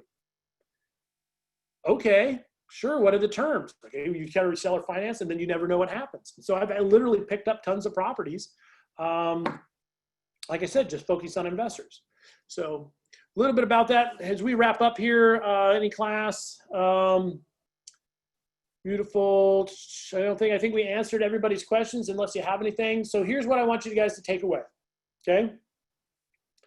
Inevitably, if you really want to take your investment game to the next level, you should probably consider getting a real estate license, particularly if you're looking to wholesale more than 3 or 4 deals a year, or if you're trying to rehab flip a couple properties a year. Oh, Ajit said I'd give you a contract. Okay, so we're gonna seller financing. You guys want to put together a seller note? Okay, but and I'll end on where to find your seller note stuff. Okay. That said, just understand that no different than if you flip houses, eventually you want to get a general contractor's license. If you are serious about investing and you want to do your own deals, some point you should probably just get a real estate license. And you may not need to go to a big brokerage or one of those big giant ones because most of that stuff you may or may not use. Seek out a smaller brokerage, see if it's a right fit. And if it isn't, then you can always go to a different brokerage later. There's nothing to say you can't start somewhere and then jump back. Or you can join one of those big brokerages and just be there for 6 months, milk it for all the education and training that you can. And then once you're like, okay, I figured it out, go to somewhere that's not so expensive, right? So you are not obligated. Just remember that brokerages work for you. You're a 1099. You do not work for them. It is not like applying for a job and saying, oh, take me, believe me, they will all take you, okay? They will all take you. They're going to charge you no matter what. So they're going to make money off you. Just make sure it's a right fit. All right, with seller financing here, we're going to share the screen for you real quick. We're going to end on where to get all the information on seller financing. All right. All right, you guys should be able to see my browser tab here. And what you're doing is you're just going to go FNBA, First National Bank of Alaska. Okay, you go to the First National Bank of Alaska website. Okay. Apparently, hopefully your internet's quicker than mine. All right. When you get in here, go to business. See up here? Yeah, they're okay. You go to business, and down here you go business. You can all manage your money, fuel your business. Escrow servicing, right here. You're going to click on escrow servicing, and escrow servicing is then going to have all these links to all these forms. Business escrow application, FNBA, blah, blah, business escrow. You're going to scroll down here and contact our specialist. It might just be this one right here, business escrow application. Let me see what it looks like. Nope. Collection by payee. Aha, here it is. It is the escrow collection instructions. This is everything you want to know on a seller note. If you're like, what do I do? Look. What type of payment? Is it interest only, or does it include interest and principal? If so, say plus interest, the name of the account is interest. So is it interest and principal? What is the beginning principal balance? So if you're putting 80% down on $100,000, $80,000. What is the annual interest rate? Okay, a daily rate is 1/35 of the annual rate. So they tell you take your annual, figure out what that sum is, and then divide it by 165. There's your daily rate. Annual rate changes are subject to the dates following. So does the rate change? Yes, it's 6% for 1 year and then 7% at year 2. Well, then what you do is you put 6% to start date, and if it goes up at some point, you just put the adjustment date. You can't have more than 2. They tell you legally you can't do more than 2 rate changes, at least not on their forms. Not legally, but I mean just on their forms. When does it start? Interest accrues from, there's no interest. So which means what is the first day that you start charging interest? Write it in there.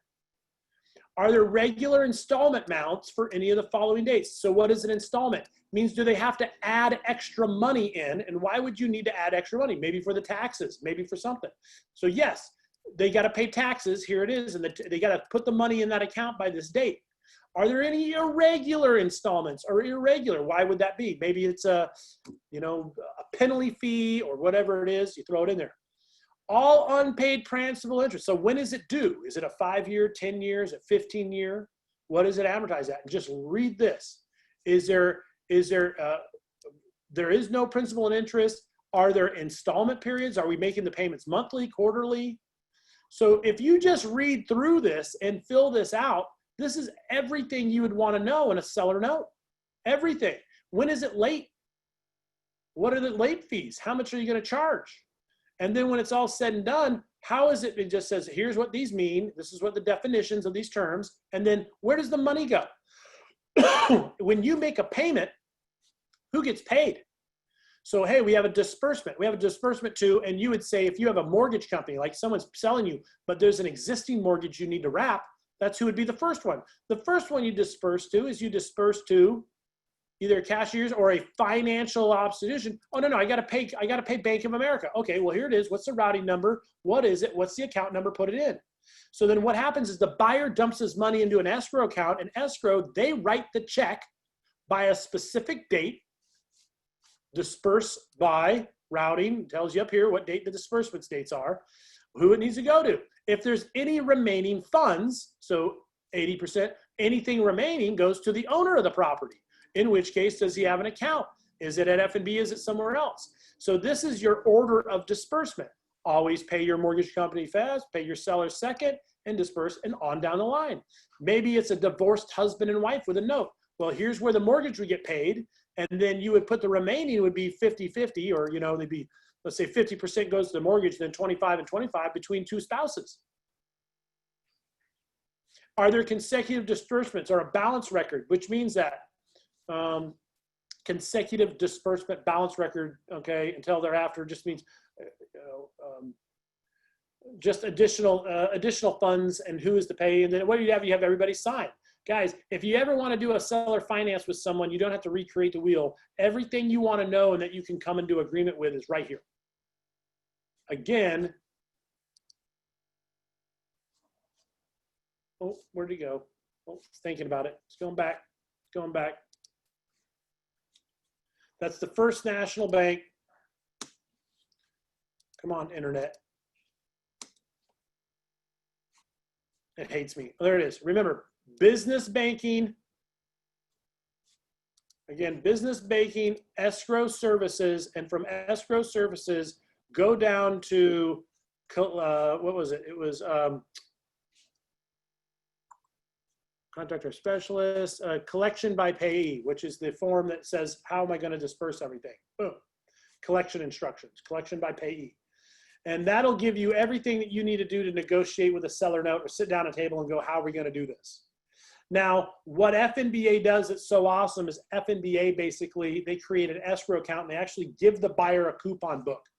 And the nice thing about that is they can watch all the payments and they can see. So if you ever have a dispute over late payments, it's going through and it's not like they deposited directly in your bank account. You got to show your bank account ledger to somebody. You strictly have the FNBA escrow. Now, I will tell you that you don't have to use FNBA.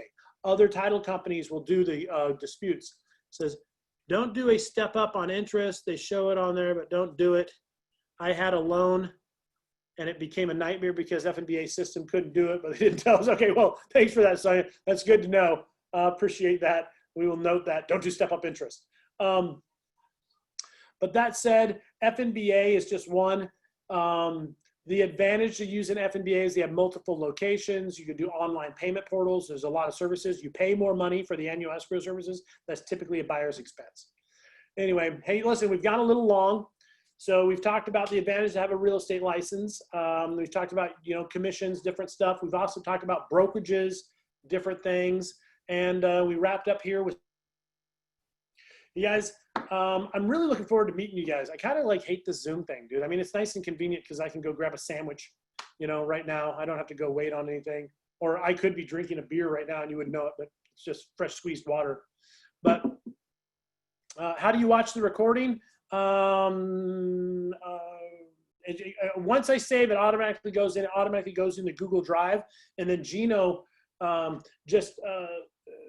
Gino at AlaskaRex, Gino at AlaskaRex.com. He's my personal assistant. He's actually in the Philippines, but he's a funny guy. He's big into Kiss and he wears Kiss makeup sometimes and stuff. He's kind of a freak, but he's super awesome. He can send you the link once it's done. He knows where it goes into Google Docs.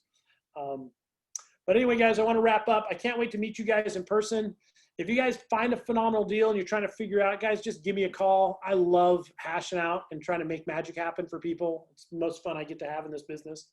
And if you are serious about maybe taking your business to the next level and you're thinking maybe a real estate license would advantage me, just give me a call, show up in my office, and we'll just talk about, what it might look like. And then if you're looking to get into sales, maybe I can help you find a great brokerage. Just whatever fits you. Just realize it's not one size fits all. It really is. You got options. Anyway, you guys are awesome. Reach me if you need anything, and let's go make magic happen. Take care, guys.